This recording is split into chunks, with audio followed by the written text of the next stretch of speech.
যাবেন না, আপনি যাবেন না, আপনি এখান থেকে যাবেন না, আপনি থাকেন, আপনারা বাইরে দিব না। আমাকে কষ্ট করে আমি কেন আপনি আমি হরানি করলেন আপনি আমাকে? আপনাকে আবেদন দিতে হবে। আপনি কি কারণে কিছু দিবা না? আমি কিছু ঠিক আছে আসেন। আমার ওয়াল পেপার থাকে, আমার সব আছে, আমার বিনা কারণে আপনি যাবেন না, আপনি যাবেন না, আপনি এখান থেকে যাবেন না, আপনি থাকেন, আপনারা বাইরে দিব না। আপনি পুলিশ বলে আমার ওয়াল ডকুমেন্ট আছে, আপনি আমার মামলা দিতে পারেন না। উনি জিজ্ঞাসা করলেন আমার বাড়ি যশোরে, উনি কেন আমার অপরাধ ছিল মামলা দিল? তুমি কেন আমাকে মামলা দিল? আমার ওয়াল পেপার থাকে, আমাকে কেন মামলা দিল? ও সাটিয়ার মাদার শরীফের মনে কথা হইতাছে না তো। আমি বলি তোমার একটা কথা আমি বলি ওর সাথে কথা বলা নাই। হঠাৎ করে যখন নিয়ে করছে আমি বলি মেশিনের কাজ আপনার কোন মেশিনে আপনারা যাব না, উনার এখান থেকে সমাধান জানা, আমি গাড়ি যাইতে দিব না। আমি সাথে কোন সাটিয়ার নানি মনে হইছে না এটা আচ্ছা বল না দাও না না আমি যাব না, আমি গাড়ি যাইতেও দিব না। ওই মনে আরে আমার সব আছে, উনি আমার মামলা দিছে। না ঠিক আছে বাবা, ঠিক আছে, তো আপনার কথা ঠিক আছে, তবে তারাটা ঠিক না। আমি যশোরে যাবো এখন, আমি ওনাকে বলছি না, আমারে বলছেন আপনি বলেন আমি যশোর যাবো, এখন কি আমি রাস্তায় ঘুরে বেড়াবো? আচ্ছা বলেন ভাই বলেন।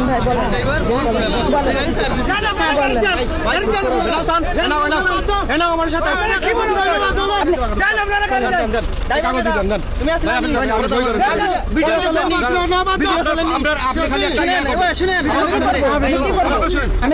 আপনার নাম ঠিকানাটা বলেন। এটা আপনার নাম্বার। আপনি শুধু একটা আবেদন আমাকে কষ্ট করে আমি কেন আপনি আমি হরানি করলেন আপনি আমাকে? আপনাকে আবেদন দিতে হবে। আপনি কি কারণে কিছু দিবা না? আমি কোনো আবেদন করব না। এখন কি করবে আমার এর ফয়সালা না করতে হবে। আমার অল ডকুমেন্টস আমি কেন এখন থানায় যাব? আমি তো বললাম আমি যশোরে যাব, তারপরে কেন আমাকে মামলা দিল? আমার বিনা কারণে মামলা দিছে। যাও না গাইছ তো তোমার কোন সারা হইছিল আমার ছবি দিলে তো আমার অল ডকুমেন্টস ওকে, আমার কোনো কাগজ এরকম না যে মেয়াদ ফেল, আমার সব কাগজ আপডেট, আমার ড্রাইভিং লাইসেন্স আছে। আমি যশোর থেকে কি এখানে আসি কি বাতাসে উড়ে? আমার 3,000 টাকা মামলা ঢুকাই দিছে। আমার ওয়াল পেপারস আছে, আমার সব ওকে, আমার ওয়াল ওকে। উনি কি করলো আমাকে ঢুকেশ করে একটা মামলা দিয়ে দিল। এখন আমার তো যশোর থেকে আসতে হবে মামলা ভাঙাইতে, ড্রাইভার কে নেবে? আমি বলছি আমি যশোরে যাব, উনি আমাকে বিনা কারণে মামলা দিয়ে দিয়েছে। হ্যাঁ মামলা দিয়ে দিয়েছে আমারে। কি শেষ করবো এখন? আর তুই আমার কাছে একটা মামলা দিয়েছে, আমার তো মামলা না ভাঙলে তো আমার এই মামলাটা এনে বেড়াতে হবে। আমার অপরাধটা কি? আমি দেখেছি যে মেয়ে আমার ড্রাইভ করতে, তার ড্রাইভিং লাইসেন্স আছে, এতে আর কি হতে পারে? বাংলাদেশের প্রেক্ষাপটে আমি কোথায় যাবো? আপনি কেন বলে আপনি আমার এখন কেন আপনার অফিসে যাওয়া লাগবে? আমরা সময় না করতেছে না, আমরা বলে ইয়া করব জান, এটা কিন্তু আমাদের উপরে আসে, আমাদের উপরে আসে কেন? এখন আমার মামলার এটা কি হবে? আপনি যে মামলা দিলেন, এটা আমি এসপি স্যারের কাছে আমরা ইয়া করব, স্যারকে দিয়ে জান একটা আবেদন করব। আপনি মেয়ে মানুষ বিধায় আপনি ভাই হ্যাঁ বলেন, আপনারা তো দিয়ে দিচ্ছেন এসপি সাহেব বরাবর একটা আবেদন দিয়ে আমরা এটা মকুব করি। মামলা কিন্তু আপনাকে আমাদের ধন্যবাদ দিয়ে যেতে হবে, আমরা আপনার জন্য করলাম। কেন ধন্যবাদ দিব? আপনি কি অন্যায় করেছেন? আমার কথা শুনুন, ভিডিও আছে, ধন্যবাদটা দিলেন। আমি মেয়ে মানুষ, আমার ড্রাইভিং লাইসেন্স মানে আপনি বুঝছেন? আমি অবশ্যই আমার পেপার দেখেন, আমার একটা পেপার মানে এদিক ওদিক নাই। গেছিলেন কোন জায়গা? আমি গেছিলাম সুনামগঞ্জে, আমি ওইখান থেকে এখন যশোর যাচ্ছি।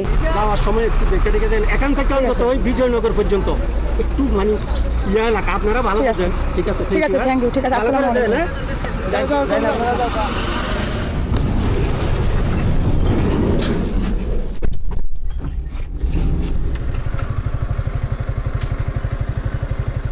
আসসালামু আলাইকুম। সাইডে দাঁড়াই। হ্যাঁ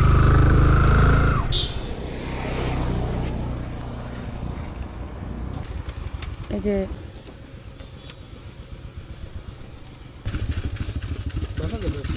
যশোরে শহরে যদি কিছু মনে না করেন, আপনার সাথে একটা প্রশ্ন করি। মনে করেন আপনি মনে হয় সাব ইন্সপেক্টর, আচ্ছা মনে করেন আপনি আমার গাড়িটা ধরেছেন, এই যে এখন কোনো সমস্যা আছে কাগজপত্রে? সব ঠিক আছে না?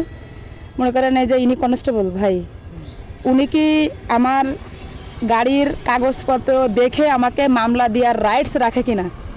ওটা মনে করেন ওর মামলা দেওয়ার ক্ষমতা নাই, মামলা দেওয়ার ক্ষমতা আছে আমার। ও ক্ষমতা না, আপনাদের যে মামলা দেওয়ার একটা মেয়ে থাকে, এই যে মেশিন থাকে, ওইটা কি উনি হাতে নিয়ে আমাকে মামলা দিতে পারে কি পারে না? ওটা যদি আমি অনুমতি দিই সেটা করতে পারি, ওটা কাজ, এটা কাজ। কিন্তু সরকার বা গভর্নমেন্ট আপনাদের যে মানে মেন জায়গা থেকে কি এটার পারমিশন আছে কি নাই?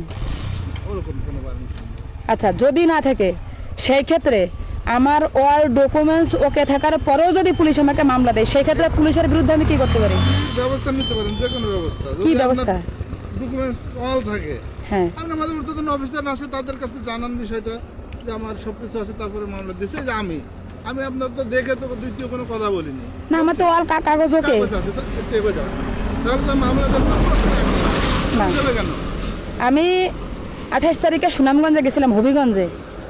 আমি ওইখান থেকে আসার সময় আমি প্রাইভেট কার নিয়ে গেছিলাম, আমার গাড়ি আছে, ওটা আমার নামে। এই কাগজ যেমন দেখেন আমার নামে, কিন্তু আমার গাড়ি আমার নামে, আমার প্রাইভেট কারও আমার নামে। আমি সুনামগঞ্জ থেকে বাইপাসে যখন হবিগঞ্জ রোডে উঠি, তখন পুলিশ আমার গাড়ি ধরছে। আমি সুন্দর মতো আমার ফাইলটা কনস্টেবলের হাতে দিছি। হাতে দেওয়ার পরে ওনার হাতে দেওয়ার পরে উনি যেমন মনে করেন আপনারা 4টা কাগজ দিলাম, এই ভাই মনে করেন 2টা রেখে দিল, আপনাকে 2টা দিল। এখন আপনি আমার সাথে কথা বলতেছেন, কনস্টেবল আমাকে মামলা দিয়ে দিয়েছে। প্রশ্ন করলাম যে আপনি যে আমাকে মামলা দিলেন, আমার অল ডকুমেন্টস ওকে, আপনি কি পারপাসে আমাকে মামলাটা দিলেন? আমার কি আপনার সিট বেল্ট ছিল না? আমি বলছি আমার গ্লাস তো কালো, আপনি কি দেখতে পাচ্ছেন আমার সিট বেল্ট ছিল কি ছিল না? মানে সাবনি নামাইছিলেন তখন হয়তো দেখছে এরকম। হ্যাঁ, আমার প্রাইভেট কার দেখেন গ্লাস কালো, এটা আমার গাড়ি। এই দেখেন, আপনি দেখছেন আমার গাড়ি, এই দেখেন আমার গ্লাস কিন্তু কালো, দেখছেন? হ্যাঁ দেখছি, যখন আপনি এই যে। গ্লাস নামাইছেন হয়তো ওই সময় দেখছেন। এখন উনি যে আমাকে মামলা করলো, আমার তো অভিযোগ নেই, আমি ড্রাইভার, আমি গাড়ি আছে, আপনি আমার মামলা করতে পারেন, আমি ফেরত দাবি করতেছি না নিজেকে। আপনি ওকে শুনবেন যে ম্যাডাম আপনার অল ডকুমেন্টস ওকে, আপনি সিট বেল্ট পরেননি, আপনাকে একটা মামলা দিব। মামলা দিব। সে হয়তো জানেও না আমি সিট বেল্ট পরেছি কিনা, মানে অজুহাত খুঁজেছে মানে মামলা দেওয়ার জন্য। এটা আসতে কিছু বাড়াবাড়ি, আপনার যে সবাই সমান তা তো না। হ্যাঁ, এই দেখেন উনি আমাকে মামলা করছেন, ওনার কি আমাকে মামলা দিয়ে রাইটস আছে? এই মেশিনটার এই দেখেন, এই যে একটা আইডি আছে এর উপরে, হ্যাঁ, এই আইডিটা হচ্ছে আমার, আচ্ছা ঠিক আছে? এই যে আইডিটা আছে এটা হচ্ছে আমার আইডি। আচ্ছা, এই মেশিনে যে মামলাগুলো হবে সব আমাদের যে হেডকোয়ার্টারে জমা হবে। এই মামলাগুলো আমি মাসে কতটা মামলা দিলাম, এটা আমার নামে আইডি আছে। আচ্ছা এটা আচ্ছা। আমরা যেই এখন মেশিন এই মেশিনটা কি এই ভাই কি হাতে নিয়ে, ভাই ধরেন উনি কি নিয়ে আমাকে মামলা, এই কাগজপত্র নিয়ে মামলা লিখতে পারে কিনা? আমি যদি অনুমতি দিই, যদি আমি অনুমতি দিই, একজন আচ্ছা। পুলিশ কনস্টেবল থেকে আইজি পর্যন্ত সবাই অফিসার করলাম, আমাদের আইন হ্যাঁ, আছে, জি। সবাই অফিসার।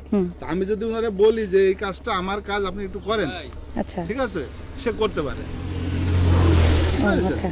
মানে আমার কিন্তু অনুমতি ক্রমে আমাকে যে বিনা কারণে মামলা করলো, যদি বিনা কারণে করে সেটা হয়রানি। এই যে দেখেন আমি 24 ঘন্টার ভিতরে আমার মামলা ভাঙাই দিয়েছে পুলিশ নিজে। মামলা আপনি এখন বললে আমি এখনো ভাঙা দিতে না পারি না, ওটা বলিনি, মানে 2 ঘন্টা লাগবে। উনি নিজের টাকা খরচ করে, মানে নিজে মামলা ভাঙায় ওসি পর্যন্ত কল সেহেতু করছিল যেহেতু আমাকে। আমাদের কাজ, আমরা যে হাইওয়ে পুলিশ না, আমাদের কাজই সরকার এই কাজের জন্য দিছে। তার মানে ধারে তারে যেরকম ইচ্ছা মনে করেন মামলা ঢোকে, এটা খুবই অন্যায়। এরকম তো আমরা দিই না। আর আমরা এই যে উনি ছিল, উনি কিন্তু অনেক অনুশোচনা বোধ করছিল, জাহাঙ্গীর সাহেব, উনি সাব ইন্সপেক্টর, উনি আবার খুব দুঃখ প্রকাশ করছিল এই মামলা নিয়ে। তুমি কেন মামলা দিলা? আমার 3টা গাড়ি, আমার 2টা বাইক, একটা প্রাইভেট কার, আমার অল পেপার শোকে সব গাড়ির। ঠিক আছে, এই যে এই ভাই মানে বললো আপনি কি স্বপ্ন আপু, এখন যদি আমার পেপার না থাকতো, আমার কাগজ যদি না থাকতো, উনিই বলতো যে আপনি সারা দেশে ঘুরেন, ভালো কাজ করেন, দেশ বিদেশ ঘুরেন, আপনার কাগজ ঠিক নেই, এই কৈফিয়তটা আপনি আমার দিয়ে যান। যাক, আবার দেখা হবে ইনশাআল্লাহ, রাস্তাঘাটে যেহেতু বাইক চালাই। ইনশাআল্লাহ দেখা হবে। ঠিক আছে, দোয়া রইল আপনাদের জন্য, অনেক অনেক সুস্থ থাকেন, দেশের জন্য কাজ করেন, কিন্তু ভালো কাজ। আমরা হচ্ছে পুলিশ জনগণের যে মানে সেবার জন্য আমরা চাই প্রকৃত সেবা করুক, কিন্তু অন্যায় ভাবে না। আমি আমার সব জায়গায় আমি গর্ব করে বলতে পারি যে আমার জন্য পুলিশ ডিপার্টমেন্টের একটু দুর্নাম হবে, ক্ষতি হবে, আমি এটা চাই না। সেটাই, এটা হওয়া উচিত। ঠিক আছে ভাই, আসি। চাই না, এটা আমি চাই না। আচ্ছা ভাই, আসসালামু আলাইকুম।